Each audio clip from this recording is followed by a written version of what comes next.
911 operators, what call will you simply never forget?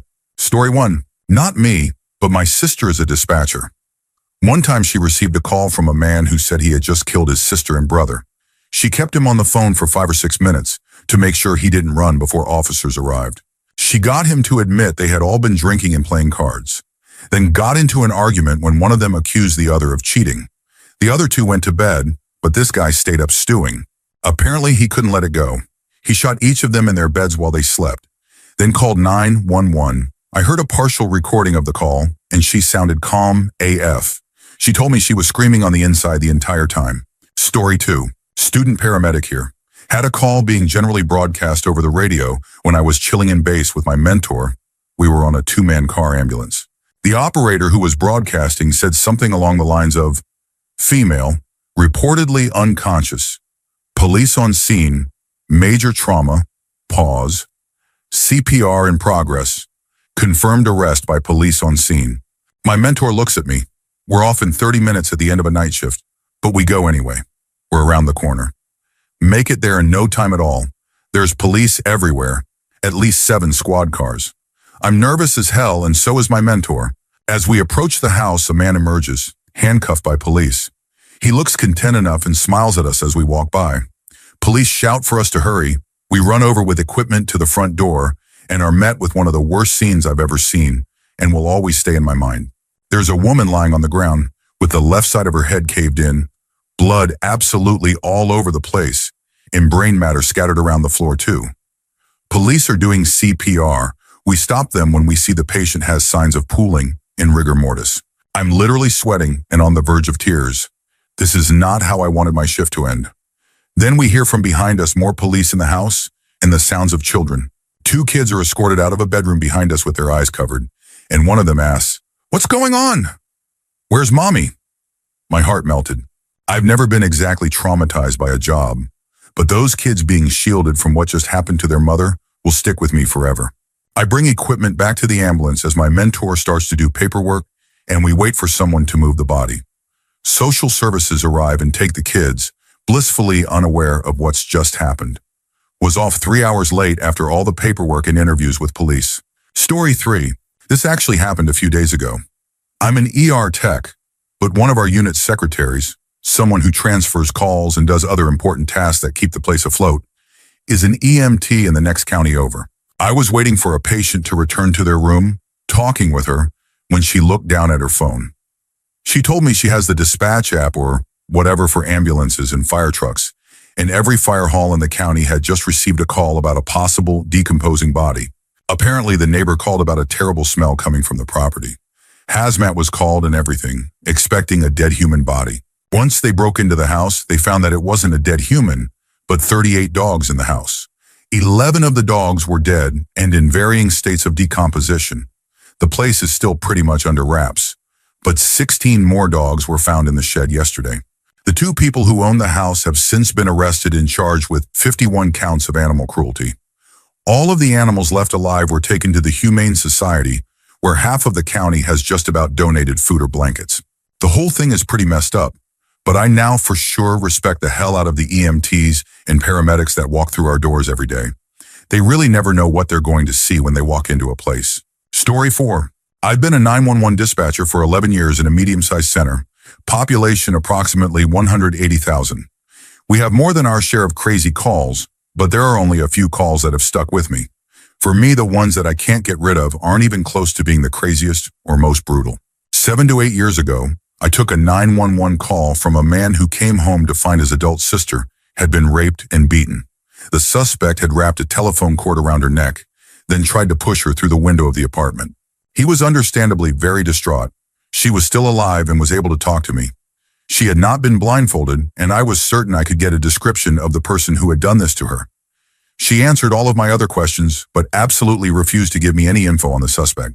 I later found out that the reason was self-preservation. The person who did it was the brother who called 911 for help. He was so believable, it really messed with my head.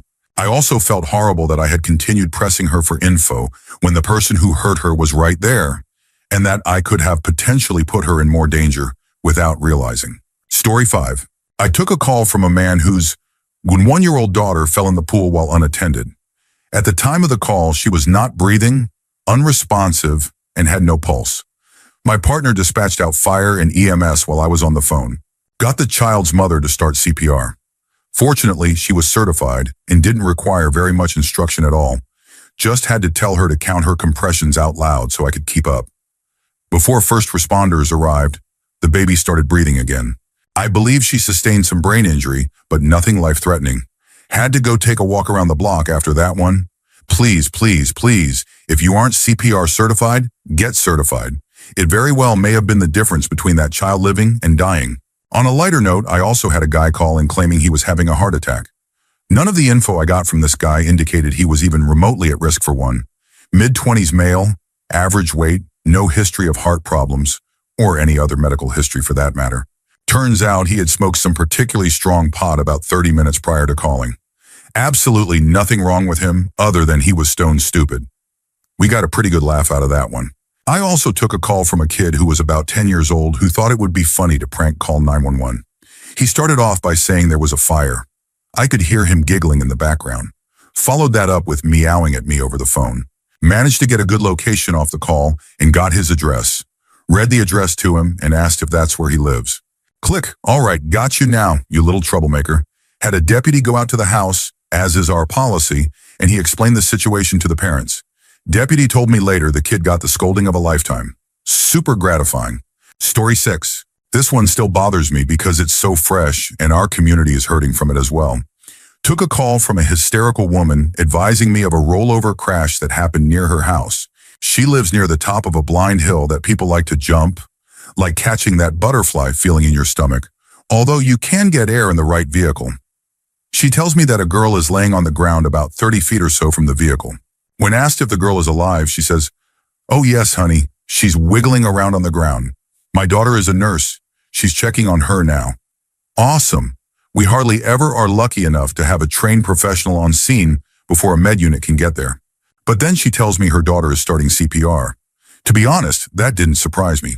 My caller was getting hysterical again, and we already had first responders on the way, so I started asking more questions about the scene.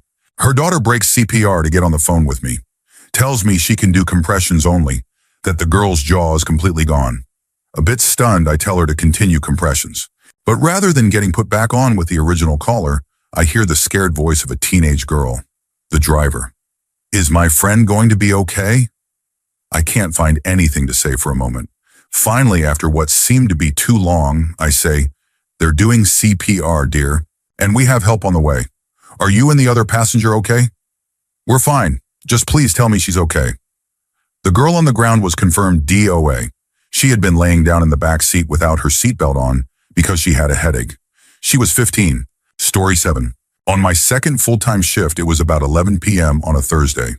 We get a call from a female, screaming, just screaming. That's all we heard. We lost connection. Second 911 call from the neighbor across the street. "I think I just heard a gunshot and now our neighbor is screaming, yelling for help. I think something terrible happened." While my partner was getting more info from caller number 2, 911 rings again, and it's the original caller. She's still screaming, but is trying to speak, even though I can't understand anything she's saying. After a couple very stern verbal slaps of, "Ma'am, I need you to calm down and tell me what is going on," she's finally able to tell me that she thinks her husband just killed himself. She went on to explain that they were watching a TV show together. Everything seemed normal when he got up and said that he would be right back. Wife heard the back deck door open and close, and then she heard a gunshot. She ran to the door and just saw his feet and legs lying down on the deck. She called initially but was unable to control herself and accidentally hung up. She was still a complete disaster when I talked to her, but I was able to get the basics of what happened and relay the info to responding officers and fire. She kept telling me that she needed to go outside and help him. "Do I need to go out there? Do you need me to go out there? I don't want to see him. I can't see him." My only job at that point was to try and keep her calm and keep her from getting up from the corner of the kitchen floor where she had collapsed until police arrived and secured the weapon. They had been married 27 years, 2 kids, 3 grandkids, lived a happy life together. She had no indication that anything was wrong. Her husband got up from the couch, walked out onto the back porch and took his life with a black powder pistol. I don't remember her name, but I will never be able to forget her screams. Story 8. One that sticks with me is a 14-year-old girl that calls the police for a disturbance. Officers show up and everything seems average. Parents advise the reporting party is upset because she isn't allowed to go out with her boyfriend. Officers are getting ready to leave after being there for 40 minutes, but something seems off to them. The two officers take the 14-year-old outside and near their patrol units to speak to her. While they are walking outside, the girl's mother, stepfather, and two sisters go and stand on the porch to see if they can see what is going on.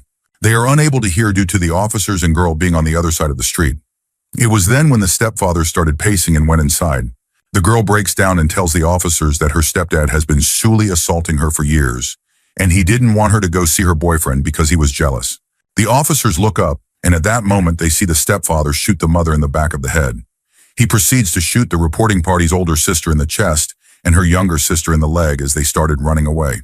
One officer returns fire while the other is shielding the reporting party. The stepfather runs inside and barricades himself. The reporting party tells the officer that her two brothers are inside with the stepfather.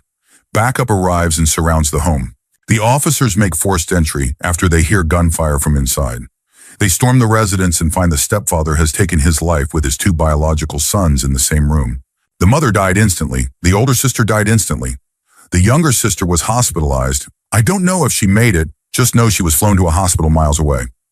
This 14-year-old lost her family. Later, the investigators were taking her statement, and her only reply was, "Last time I tried to tell someone the truth, I lost my family. Doesn't matter what I say. I'm alone now." It took hours to get in contact with the family. Eventually, we were able to get in touch with her grandparents, and she left with them. Story 9. I used to work for 111, which is the UK's non-emergency line, but at least a third of the calls we would take would be emergency calls, or potentially emergency calls, heart attacks, strokes, etc. I remember a lot of emergency calls, suicidal patients, patients who had only just stopped breathing, and the people with them refused to do CPR. But the one that hit me hardest was a miscarriage. I had a young single woman call late at night, screaming in agony, in absolute panic for her baby, completely unable to move to open the door to let the emergency services in. Fortunately, we were able to pass the dispatch details of any emergency call directly to 999, even though we had to stay on the line with the patient. And I remember having to sit there listening to this poor woman have a horrifically painful miscarriage and the absolute distress she was in at losing her baby while she was all alone with no family to call on. And I felt completely helpless. All I could do was stay on the line with her and tell her help was on the way. Story 10. I've been a police dispatcher for a little over 2 years. The call I'll never forget is the first SUIT caller I got. It was around 11:30 p.m. and this girl calls 911. She must have been 19 to 20 years old. All she says is that she is just calling to let me know where to find her body. I ask her where she's at, an address, intersection, anything. She tells me she's old enough to know that I already have her location, so she doesn't need to give it to me. That's not true. All I have is the location of the cell tower her cell phone is pinging off of. No way I can find her. I plead with her a bit, and she finally gives me an address. Then I ask her how she's planning to do it. I'm trying to keep her on the line as long as possible so she doesn't actually hurt herself, but she doesn't answer me anymore. I decide to get the paramedics on the line so we can get police and fire rolling to her location. While I'm connecting to the fire department, I hear this crash and a choking sound. I don't know what she did, but my heart drops. I'm thinking she hurt herself with me on the line. I give the address to FD, and I have PD on the way. I'm listening on the radio while I'm trying to get this girl to talk to me again, when I hear the officers ask to verify the address. They don't see a house there. Ugh, I finally get this girl to come back on the phone, and she's crying hysterically. I ask her what happened, and she tells me she was in the bathroom and tried to hang herself. She was too heavy, and the shower curtain bar bent. I'm a bit relieved because she's not dead, but she's still in danger. I ask her to give me the address again, and even though she's on the same street, her address is further south. Now I have to get officers and EMS that are closer to go. I start talking to her, and so far, so good. Officers get there, but they can't find her. I'm freaking out because I'm thinking she gave me the wrong address again, and she stops talking to me again. Just an open line. I don't know what to do. Silence. I attempt hanging up and calling her. No answer. I'm thinking I messed up. I ask my supervisor if there's anything else I can do, and they reassure me and tell me I did all I could. I listen to the police radio for a bit and see that the officers managed to get into the house and found the girl, and she was being transported to the hospital. It was a huge weight off my shoulders. I took a break for a few minutes to collect my thoughts and went back to answering more calls. We were busy. Story 11. There are a few I'll remember for a long time. One was a guy who, while riding his bike, saw a father running after his grown-up son. He was yelling, "Stop him! He wants to hurt himself. He wants to jump in front of a train." When the guy was calling, he was running after the two near the train tracks. I quickly sent their location to dispatch and stayed on the phone. The guy asked if he could tackle the son if he had the chance, so I told him he could do what he deemed fit, but should always think of his own safety. However, he then started yelling the train was there, and I could hear it in the background. He started cussing and screaming, and I immediately knew the son had in fact jumped in front of the train. He died instantly. It was horrible for everyone involved. The guy immediately started blaming himself for not being able to stop it. After all that, I took a short break outside and then continued work with less empathy for people calling for whatever their neighbor did. Story 12. Not me, but my mother's been a 911 operator for the past 15 plus years or so, and I'm sure me and my siblings have heard about this one call on multiple occasions when we were younger. A teenage girl, young woman, had been kidnapped. The classic bait and switch, an older woman buying her drinks at a bar, being friendly, bending the rules. Ends up drugging her and handing her off to this guy who takes her back to his basement and assaults her. So trapped in a basement with a guy and a knife.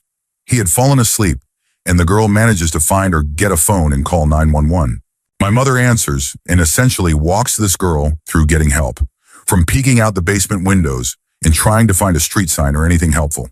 It comes down to my mother and a few other dispatchers guiding police cars, lights blaring through the general area until the girl could see them and the officers could find her exact location. Safe and sound. After that, my mother got recognized at work for the effort, and she got a piece of paper commemorating the excellent work. So the adult version of an honor roll. Happened back in early 2000s Chicago. Story 13. Around 7 a.m., a male calls and says his wife is non-responsive, difficulty breathing, after her night shift at Waffle House. I dispatch in northern Kentucky, so an opioid overdose is suspected and probable. The caller was defensive and didn't want to answer questions, and I heard him talking to his young daughter in the background. The squad got there, confirmed overdose, 2 doses of Narcan revived her, and they transported her to the hospital. Basically, the most normal and best outcome overdose call I would deal with. Around 1 p.m. the same day, I get a 911 call from a very scared, but as calm as can be, young girl. I answered the phone. "Where is your emergency?" To which she answered, "Daddy did what Mommy did." I didn't get it at first. I had probably taken 3 to 4 more overdoses that morning, so it didn't click. She told me he was breathing a little, but couldn't tell me her address. I couldn't send anyone to her without knowing where she was. I remembered my trainer saying something about getting a license plate from outside if a child, maybe a diabetic patient, calls and is not able to give an accurate address. Got the plate, got the registered owner's address, and then it clicked. This child had to witness both of her parents overdosing at the age of about 7. I want to hug whoever taught her to call 911. Having an 8-year-old daughter now just makes me want to hug her. Story 14. Used to take ambulance calls for 999 over here in the UK and thought I'd add a more happy call here to buck the trend. I managed to deliver 5 babies while doing that job. The first one the dad was on, first thing he screams is, "The head's coming out, the head's coming out." Another one, they were on their way to the hospital when the baby just started arriving. So I delivered a baby over the phone on the side of a motorway. The sound of a baby crying during childbirth is the most stress-relieving sound of all. One of the families wrote in to say thank you, and I got to meet them and the baby. On the flip side, hangings were never fun. Thankfully, I only ever had 2. The first was a Tuesday morning, just started my shift at 7 a.m., first call. Woman comes on screaming this blood-curdling noise, just pure emotion. Nothing like in the films. Turns out her husband had hung himself in their bedroom with the kids still in the house. So she was trying to keep the kids out while getting an ambulance. The other was a man who called ever so calmly to say his daughter had hung herself. I didn't understand why he was so calm and measured. Then he said at the end he was a police officer, so had seen this before. Poor guy. I still think about those 2 callers. Story 15. Let me preface this by stating I was the shift supervisor at the time and was only supposed to answer overflow calls. as it was my responsibility to make sure the other 14 dispatchers, call takers, were doing their job. I take an overflow call on July 4th around 9 p.m., figuring it was just another fireworks complaint or something easy, as that's what most calls on 4th of July are. I speak with an elderly lady who tells me her house is on fire and she is trapped on the 3rd floor. So already my heart is in my throat, trying to remain calm so I can try and calm this person down as much as possible. This is where having a wonderful partner really came in handy. My partner, who was the other shift supervisor, instantly took control over the dispatch operations. Once the rest of the room caught wind, I was on a hot call. They quieted down so my partner and I could communicate.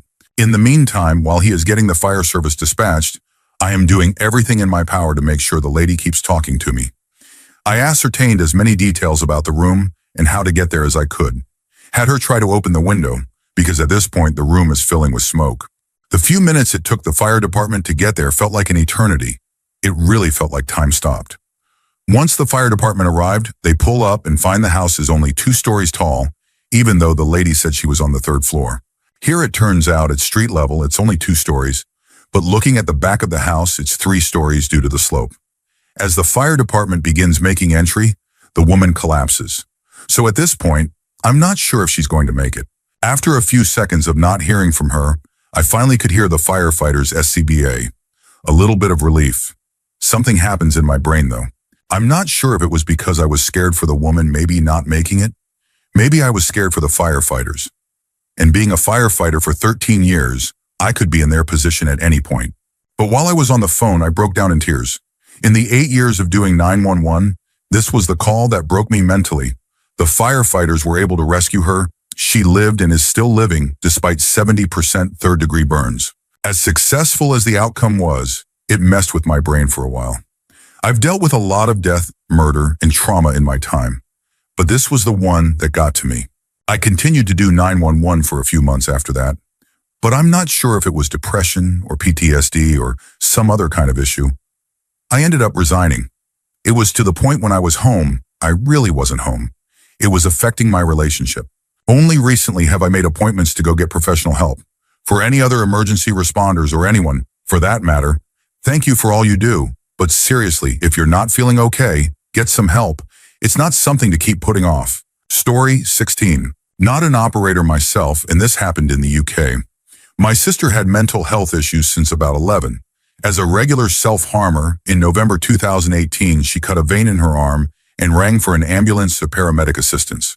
However, due to her mental instability and drug alcohol abuse that night, she was on the phone to the emergency services operator for 45 minutes. The operator was trying to assess the situation and get information such as my sister's address. From my sister's point of view, the operator wasn't helping her, so my sister turned abusive towards the operator. However, due to my sister's mental state at the time, she was switching between being abusive and crying, begging for help. The operator failed to get the correct information in time. After an hour, an ambulance was finally sent to my sister's flat, but she was pronounced dead at the scene. Me and my family aren't holding the operator responsible at all. My mother has written a letter to the operator to explain the situation from our side. I heard the operator was pregnant at the time and was very traumatized by these events and took an extended leave of absence before her maternity leave. I've also been told she may never return to the job because of these events. Me and the family have been told not to listen to the call as it is very traumatizing. Definitely something the operator or our family will never forget. Story 17. I used to take 911 calls for my county in Maine, and then I dispatched for the largest town in the county. I know a lot of the people at the 911 call center very well, so if there was a call they sent over to me for dispatch that was interesting, was weird, hard, they'd message me on our system asking about it. 2 calls in my time there stand out quite a bit. When I was working the 911 side of things, about a week into call taking, so I had a trainer right there with me, I got a call from one of our rural towns. Most of the towns are fairly rural. It was a 9 to 10-year-old boy telling me that his mom was in the front seat of her truck and that she wasn't breathing and wouldn't wake up. I had to walk him through dragging his mom out of the seat and onto the ground so he could start CPR. Because of where he was located, it took about 15 minutes for the first EMT to get there. We found out later that she had overdosed on Hero about 12 hours before that call, and her legs wouldn't flatten out, but stayed in a seated position. The other one was when I was dispatching. The guy called 911, gave his address and phone number, and confirmed them both. When asked for his name, he simply said that he didn't want to be found by his family and hung the phone up. One of the guys I knew at the call center let me know all this and said he had a really bad feeling about it. I sent 2 officers because I did as well. The officers arrived about 4 to 5 minutes after the initial call came in, and he had already taken his own life. The worst part of this was his mom, mother-in-law, brothers, and wife called in every 20 to 30 minutes asking for updates because he had made a Facebook post with a link to a website he had created as his note. I wasn't able to tell them anything more than, "Officers are there and will contact you shortly." The website, copied and pasted into Word, had 15 to 20 pages worth of writing, mostly to his young son about how he was better off without him in his life and how it was better that he was gone. Story 18. Not a 911 operator, but was an EMT in an urbanish area for a few years. The call in question was super straightforward. Dude was mid to late 60s, went out into the woods behind his house, and then took his own life. It was my first month on the job and my first time encountering something like that. I remember thinking it was kind of odd because he was pretty far back in the woods and laid out a tarp underneath him before he did it. And then we went into the house before we left to talk to the other officer on scene, and everything in the whole house was packed up and in boxes. The officer showed us a note where the guy talked about how much it hurt him when his wife passed, how he didn't have any other family. And then there was a long apology for doing it. He said he packed everything into boxes, cleaned the house, and laid out the tarp to be as considerate as possible of whoever ended up being stuck dealing with his estate. He didn't want to be a burden, but just couldn't do it anymore. I can't even really articulate what it is about this that stuck with me. Maybe the lengths he went to. I don't know. But every now and then I think of him and it just makes my heart sad. Story 19. I'll tell 2 since mine isn't particularly scary. Mine is being an operator for ADT. I got a burglary alarm ring and called in. It was a little girl about 13 years old. She gave the correct password and said the alarm was legitimate. She was hiding in her bedroom closet, whispering, and said the intruder was definitely still in the house. I had someone transfer over so they could stay on the line with her while I called the cops. Their operator got on, I explained the situation. She called in officers and then was able to transfer into the phone call so she could stay on the line with the girl until the cops arrived. By the time they did, the burglar was gone, so nothing terrible happened except for the shattering of a young girl's feeling of security. The second one was told to me by our trainer at ADT. I don't know all of the details that led up to what happened, but he had gotten a burglary alarm at a business and called in on it. The man who answered gave the correct password and was talking, and as my trainer and he were talking, the man on the line had his throat slit. Not sure about the aftermath, but hearing my trainer talk about that before I got on the phones made me a bit more reluctant to do the job. Story 20. Transfer from primary agency for a medical, infant, possibly not breathing, wash, unconscious. Patient's mother states foam and blood coming from baby's mouth. Mother won't stop yelling, not screaming, just being loud, except when she says, "Fuck," real angry. That baby is dead. Have to speak to her sharply to get her to answer me, as she's gone off on a rambling story about how she woke up from a nap and the baby was dead with blood coming from its mouth. Am instantly suspicious because she doesn't sound scared or concerned or even truly angry, just irritated. Am trying to get her to initiate CPR as she hasn't stated baby is both cold and stiff. So per protocol, I have to badger people in that scenario to start compressions. Mother refuses. I attempt to switch to guilt. "So you're refusing to help?" is an effective question to throw at people who are squeamish about compressions. At no point has she expressed sadness or anything. Her story suddenly changes after 2 minutes, and now she didn't lay down for a nap. She was standing in her bedroom and something hit her in the back of the head. And when she woke up, the baby was gone, and now she can't remember anything. Still trying to get her to start CPR, but now I'm pumping her for information on a recorded line and just kind of letting her talk while regularly trying to redirect her to start CPR. Mother lights cigarette, won't stop saying, "I can't believe this is happening to me." Sounds like super entitled people sound when they want to talk to a manager. See her all over the news for having killed her baby the next day. Call out for 2 nights because I can't get her voice out of my head. When she changed her story, I could hear her smiling. Just the tone of her voice was her congratulating herself on coming up with a foolproof story. At one point, she even said, "Yeah," to herself, like she was convincing herself. And I never want to listen to someone develop their lie that they intend to use to cover for killing their 2-week-old ever again. Story 21. I made a call I will never forget, and I wish I could let the dispatcher know I made it. I had a sore throat for 2 days and woke up in the middle of the night because my throat had closed entirely and I couldn't breathe. I ran to the sink, forced a glass of water down my throat, and got maybe 20% of my airway back. I had to shout as hard as I could to get the air out faster so I could start breathing in more again and not pass out. I called 911 and it took them 8 minutes to get to my apartment. The whole time the dispatcher was just telling me to try to calm down and that they would be there soon. I remember begging for her to hurry, knowing it wouldn't matter what I said or did. There wasn't anything more I could do. I remember the subdued but present fear in her voice as she was just trying to coach me through it, knowing that there wasn't anything more she could do either. I lasted barely long enough for the EMTs to get into my apartment and emergency intubate me, shove a lubricated plastic tube down my throat. I ended up in and out of a 9-day medically induced coma, almost dying from pneumonia as one of my lungs filled with fluid. The recovery has taken a long time, and the ordeal was way more difficult than it sounds just from this. It's amazing to me to realize that this little 8-minute conversation was a prelude to such a monumental experience in my life. I wish I could thank her. She did a good job. Story 22. I will never forget this call because of how calm the caller was. I got this one last summer. I had just sat down when a woman called in, calmly stating she was at a cottage with her fiancé on a lake in cottage country in my province. She was relaxing on a lawn chair on her dock when she looked across the bay and saw a man casually walk out holding a human head, proceeded to swim around in the lake with it, screaming that he was free.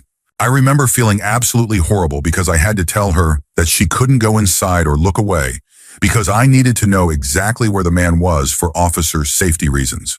Turns out the kid had harmed his own father with a machete and removed his heart.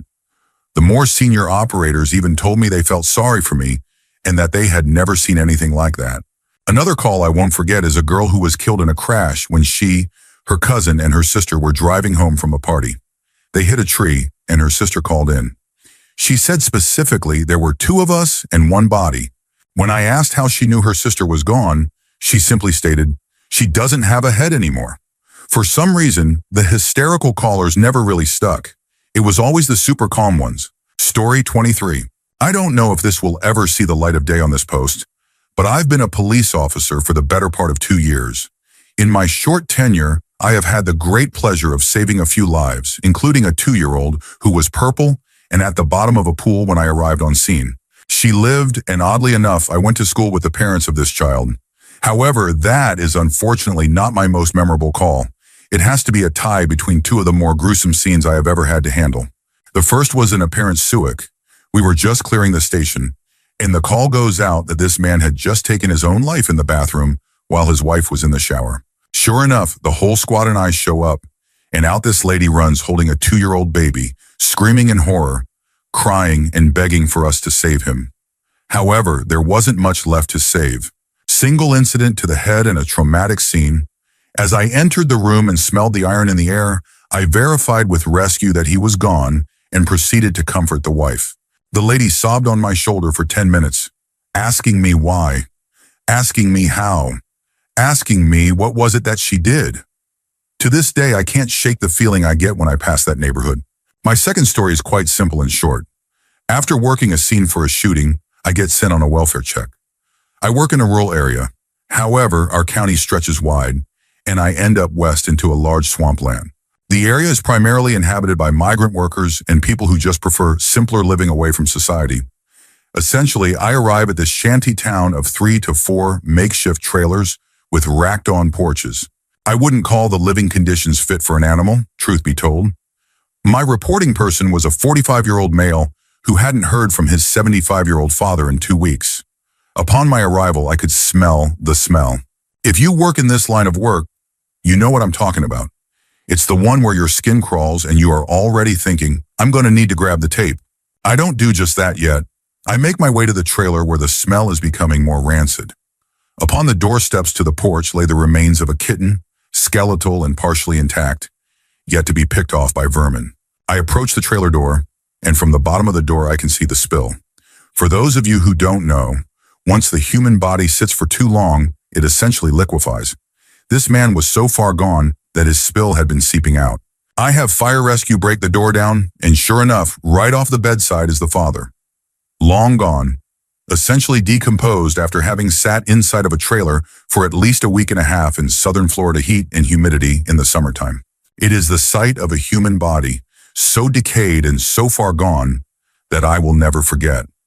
Unfortunately for me, I am used to the smell, so whereas my partner couldn't get past the kitten, I was left to do the actual police work and inspect the body for signs of trauma. Believe it or not, it's rather hard to do that when you have a body so muddy and face sunken in that you can't even identify the deceased. I will never forget that day. I will never forget what I saw. And I will never stop wondering how that kitten died on that porch. Story 24.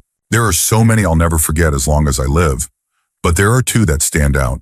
The first was one of the very first 911 calls I ever took as a dispatcher on my own. It was right at the beginning of the shift. I got a call from a woman who was screaming and crying hysterically. Thank God she called from a landline, or I doubt I'd have ever gotten an address out of her. It turns out she'd woken up that morning and saw the light was on in the garage. This was unusual because her husband always turns it off when he leaves for work, so she goes to investigate. When she gets to the garage, she finds him lying there with a self-inflicted gunshot wound to the chest. This is where I tried getting her to control the bleeding since she said he was still breathing. But the whole time she was just screaming and begging him not to leave her and the kids, asking him how he could do this to her.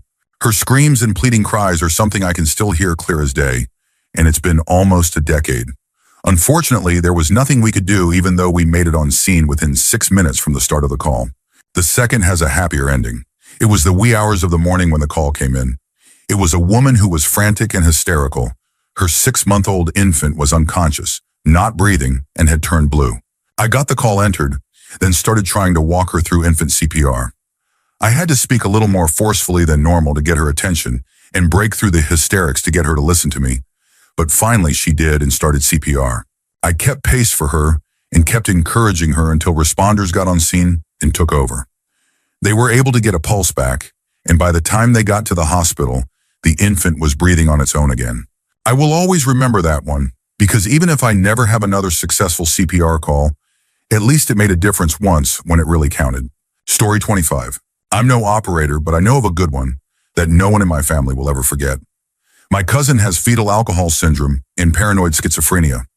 At this time, she was about 22, and Justin Bieber was first rising to stardom. That's important for later. My aunt never knew how to properly care for my cousin, and as a result, she was left largely untreated.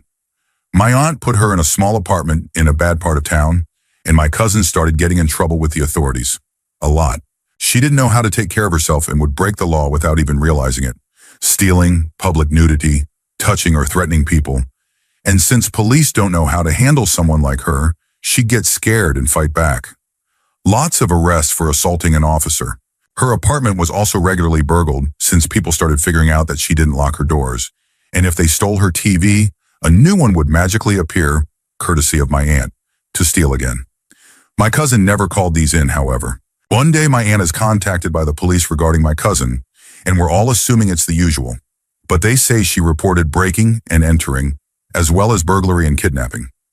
We were all very confused. Then they asked if we knew anyone who went by the name Justin Bieber. Here's what happened. My cousin had a severe schizophrenic episode in which she hallucinated that she not only had a baby, but that Justin Bieber, yes, that Justin Bieber, had broken into her house to steal said baby. So she called it in. The police came and found her apartment had actually been burgled, so they started investigating. Never found the guy who actually stole her stuff, but the police quickly established that a baby was not among the stolen property and that the Biebs was on tour and could not possibly have done the deed. Story 26. It was one of my first calls too. Had a young girl call to say that she was about to run away because she was being encouraged into an arranged marriage and she felt she couldn't say no to her family. She asked that when she runs away, we don't look for her. No matter who calls up to say that she's missing, it stumped me because no matter how much training you go through or role plays you enact, you can never be fully prepared for what may come in. And this was a scenario I hadn't even thought about before. Managed to calm the girl down and go over the differences between an arranged marriage and a forced marriage, the latter being illegal with protections available. Everyone should have the right to choose who to marry, when, if to marry. I had to explain that we can't ignore a report of a missing person, but then made her aware of the various support available to her and the charities that specialize in similar circumstances. So she didn't feel she had to go through this alone, that there's a middle ground between running away and dealing with her family. I really feel like I could have done more for the girl and haven't been able to shake that feeling since.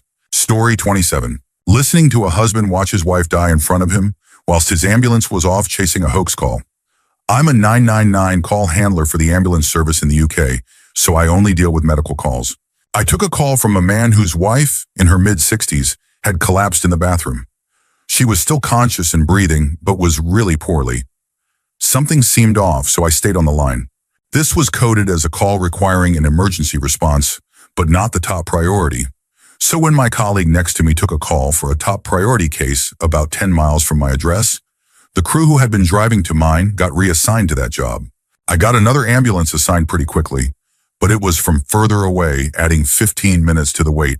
Throughout the call, the husband, an ex-policeman, was crying and begging me to hurry, asking for information on where they were that he knew I couldn't give. When the crew were mere minutes away, he suddenly stopped and said, "Oh God, she's gone." And I heard the phone clatter to the ground as he rushed to her. I tried to call out to him to find out what was happening, knowing that I was about to have to tell him to do CPR, but he didn't come back. It was the longest 2 minutes of my life waiting to hear the sound of the crew rushing in. They attempted resuscitation, but she sadly didn't make it. Had the original ambulance not been diverted, they would have been there before she arrested. As it were, they were trying to locate a female who had allegedly been kidnapped and was being viciously assaulted, stabbed, injected with drugs, and more. All a complete fabrication courtesy of a scorned ex-boyfriend.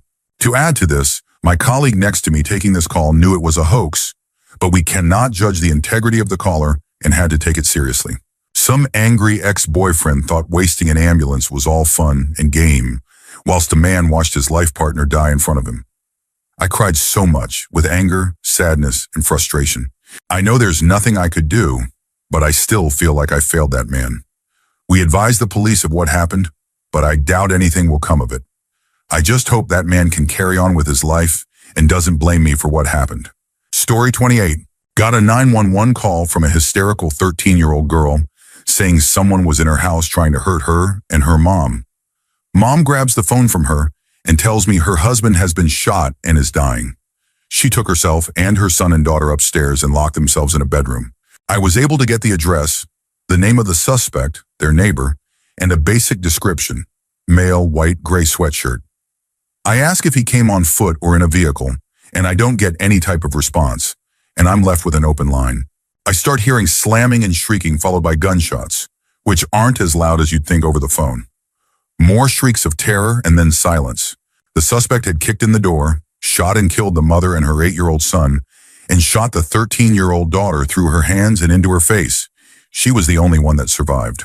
Officers pulled up right as he was shooting them and immediately put out a call of officers in trouble. The suspect ran out of the house with the gun, and the officers opened fire on him. The suspect died at the hospital about 2 hours later. The call went as well as it could have possibly gone. It was less than 1 minute from the time the call started to the open line, and I was able to get the absolute critical details through her panic. The first unit on scene was quite literally right around the corner from the house when the shooting call was put out. Story 29. My first year on the job, I was working alone one night when we had a walk-in in the lobby at 5:45 in the morning. She and her mother were requesting a welfare check on her brother's girlfriend. He had shown up unexpectedly at her apartment with his 3-year-old son and seemed upset. All he would say to her was, "It's over, over, and over." She stated her brother and his girlfriend had an on and off relationship, and she was worried they'd gotten into a fight. The call is in my buddy's area, so I dispatch him. No answer at the door. I ask the supervisor what his pleasure is, and he says to send the fire department to make forced entry. By this time, the patrol sergeant, poor guy was on an overtime shift, has joined my buddy who's chatting on the phone with me. We're laughing over how this girl's probably gone to sleep after a breakup argument, and the poor thing is going to wake up to like 6 dudes in her bedroom demanding to know if she's okay. 99% of the time, that's how it goes. Well, turns out she was not okay. The boyfriend had strangled her to death in front of their kid, then dropped the kid off with his sister and mom and fled to California. They caught him there about a year later. But we all wound up staying very, very late that day. I had to give a written and verbal statement to state police, and later had to testify in front of a grand jury. The whole thing was pretty intense, especially for how relatively new I was. LOL. Story 30. I was a dispatcher for about 4 years in a rural county. The worst call I got was a hunting accident. A guy took his 6-year-old son out hunting with him and gave the kid a loaded rifle to carry with him. The kid, while trying to get through tamarack bushes, grabbed the weapon by the barrel and dragged it behind him. The weapon got caught on a branch and discharged into the kid's head. The father called 911, got me, and didn't know where he was at, as he wasn't familiar with the area and it wasn't his land. All he could tell me was that they had passed a lake or pond on a dirt road. There are several dirt roads with ponds, and I was able to narrow it down to 6 roads with the location data from the cell towers. This was the early 2000s, and triangulation in rural areas wasn't great. No idea how much better it is now. And his information. I dispatched every deputy I had on duty, all 2 of them, the 1 city cop I had on duty, and both our ambulances and fire trucks to the areas. State Patrol also assisted with the search. It took us over 20 minutes to find them, and the whole time the father wept uncontrollably, screaming, "Please don't be gone," over and over again through the instructions I gave him from the flip chart to check vitals, try to stop the bleeding, etc. My instructions only lasted about 5 minutes, and I had given him all the info I was trained to give. The remaining 15 felt like an eternity, and from what the father told me and what I was told by the deputies afterward, he was pretty much gone immediately after the accident.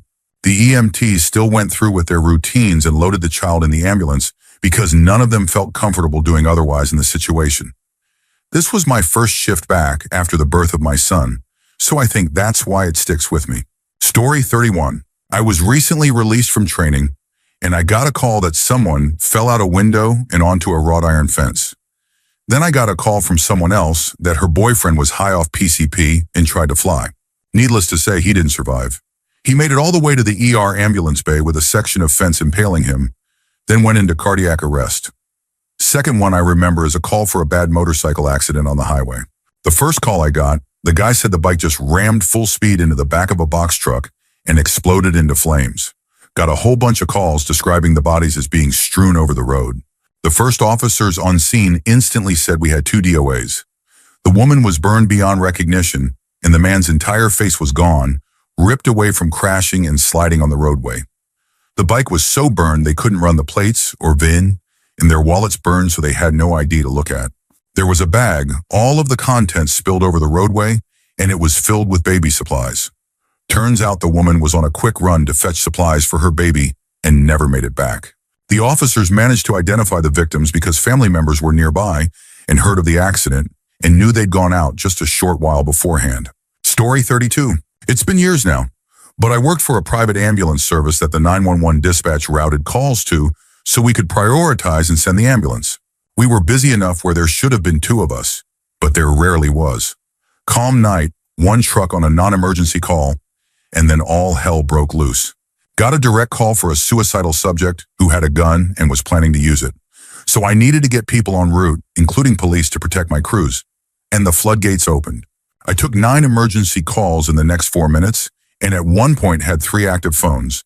Guy with a gun set on my counter, an emergency call in each hand, and just telling crews a location and whether it was lights and sirens or not. When I picked up the phone on the counter, the guy wasn't there anymore. After this, I got a second person full-time, but I still wondered if it would have made a difference that night. On a more positive note, we got to attend an awards ceremony when my partner and I talked to a set of parents through CPR that actually worked and met those parents. That was a nice moment. Story 33. I'll share my mom's story because she doesn't do the Reddit. She's a retired dispatcher who still fills in to help sometimes. And this is her favorite story. She gets a call one night from a local guy who considered himself the lone neighborhood watch.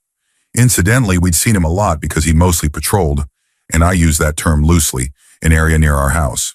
He was one of those retired, righteous, do-gooder types that ironically inspired some 911 calls himself because, hey, this weird dude walks around the neighborhood all night.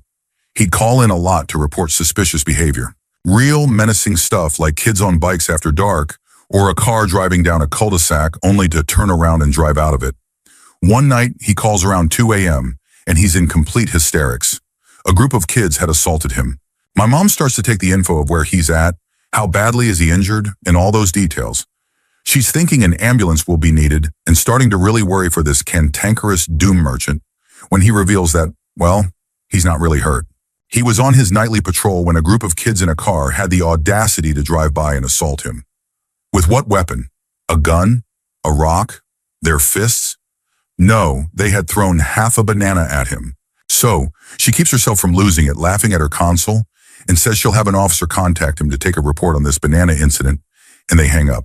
Moments later, he calls back, and he is losing his mind. He needs all the cops to descend on the neighborhood right this minute. The criminal ingrates return to assault him a second time. The weapon? Literally the other half of the same banana.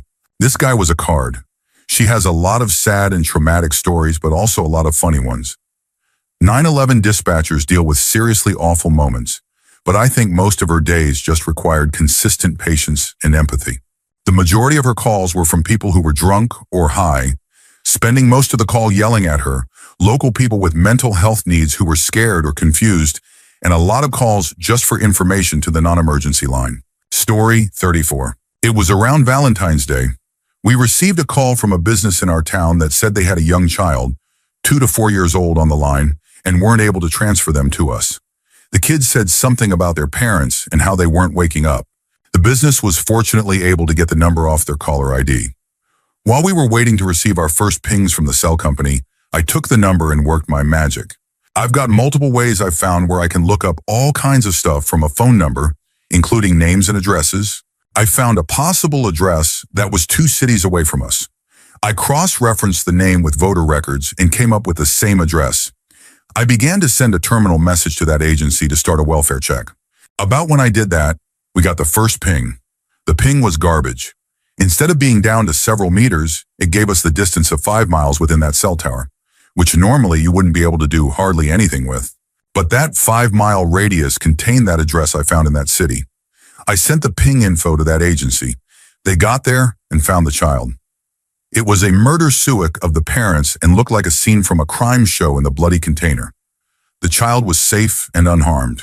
Story 35. Honestly, the hardest ones aren't the shootings or the terrible accidents or things like that. We're typically only on the line with those people for 90 seconds. It's easy to compartmentalize. When we're doing CPR, it takes longer, but we're focused on a task the whole time. Same thing with home invasions. We're trying to gather intelligence and help the caller find a safe exit or shelter. It's totally task-focused. The hardest calls are the suicidal callers. There's some basic info gathering we have to do, but after that, our job is to keep them talking, and that invariably means making some form of connection. It's a little different than SUIC hotlines because we handle the cases where they have a specific plan or means to end their life. They're the ones that stick with you because there's no pro QA or script that you can pass the blame off to if you fail. You're just left asking, maybe if I had asked them different questions or phrased things a different way. There's one in particular that's stuck with me. I think about him all the time. Mike was a successful local businessman who was caught in a sting around 2 years before I first talked to him. The story was published in the local papers. All his clients left him, and his wife divorced him. When I talked to him, he was living out of a motel because he lost his home, and he was having a hard time finding an apartment because he was now a registered offender without a stable income. He was 53 and didn't really have any hope of starting a new career. He was a gentle guy, super articulate. I just remember him asking me what he had left to live for. Honestly, if you were in my shoes, would you want to keep going? And all I could give him was platitudes because honestly, my answer would have been no. I talked to Mike 3 times over the course of about a month. No idea if he went through with it or not, but I still think about him all the time. Doesn't help that he was the exact same age my dad was when he passed, and even kind of sounded like him. Story 36. House explosion under fire with 2 trapped in the basement and 3 ejected from the building. When we arrived on scene, we were greeted with a house completely engulfed in flames and police washer firefighters everywhere. When we got out of the truck, a police officer was yelling at us while holding a man saying, "This is your patient." Our patient was a man covered in approximately 15% superficial burns, 50% partial thickness burns, and 10% full thickness burns. He didn't have an ounce of hair left on him, and the skin from his back began flaking off in black strips. We transported him to the hospital, and he was flown to a burn center. I'm unsure what became of him, but I won't forget him or the amount of pain he was in. Now, what about the other two ejected from the building? We were the first on scene, and we didn't see them. Our view was blocked by a fire engine, and on the other side was a 4-year-old boy and his mother. We got tunnel vision and just went with the nearest patient. Luckily, another crew arrived less than 5 minutes after we did, and they took both mother and child. After the event, I ignored going to group counseling and thought I was fine. Then I started getting nightmares a few weeks later. Thankfully, I have a wonderful wife that I can talk to about these things and work through my issues. Story 37. A few will stick with me forever. The most heart-wrenching one was an elderly man who called 911 and said he needed an ambulance. He calmly gave his address, then said he had harmed his wife and that he would be in the backyard when help arrived. I tried to get more information from him, but he just hung up. The ambulance got there and found him and his wife deceased in the backyard. It turns out she had a terminal illness and didn't want to suffer anymore. She asked him to help her. He couldn't live without her or with the decision they made, so he took his own life. On a happier note, one call I'll never forget was a mother in labor. It was a healthy, normal pregnancy. I helped the dad coach mom through the labor, then eventually coached dad through delivering his own child. I can still hear that first cry like it happened yesterday. As soon as the baby cried out, the ambulance crew walked through their front door. Dad was crying and thanking me for helping. All I could say was, "You're so very welcome.